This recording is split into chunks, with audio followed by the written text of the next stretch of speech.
Hi అందరికీ. ఈరోజు మా సిమ తోటకు మందు కొట్టడానికి వచ్చినాము. మా ఆయన వచ్చినాడు, షాప్ కాట నుండి షాప్ బంద్ చేసి మందు కొట్టడానికి వచ్చినాడు. మేము పోయినప్పుడు కరెంట్ లేదు, కాలువలో నీళ్ళు ఎత్తుకొచ్చినాము 2 బిందెలు. మళ్ళీ వెంబడే కరెంట్ వచ్చింది. టైలరింగ్ పనితో బిజీ అయిపోయినా, వీడియోలు ఉన్నా కూడా పెట్టేంత టైం లేదు. వాయిస్ ఓవర్ ఇచ్చుకునేది నేనే, ఎడిటింగ్ చేసేది నేనే, వీడియో తీసుకునేది నేనే.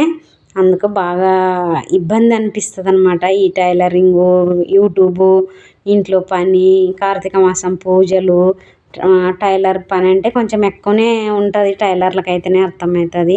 కస్టమర్ దండిగా ఉన్నాయి బ్లౌజులు. కార్తీక మాసం కాబట్టి టెంపుల్ వేటలో 2 కొడుకులు చీరలోడు బియ్యాలు పోసేటివి.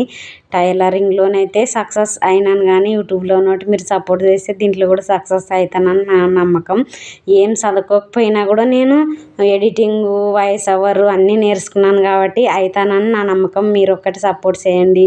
ఖచ్చితంగా నేనైతే యూట్యూబ్లో కూడా సక్సెస్ అవుతానని నా నమ్మకం. టైలరింగ్లోనే అయినా కొంతమందికి ఉపాధి కూడా ఇచ్చిన. బాయ్. మరి నా వీడియో నచ్చింటే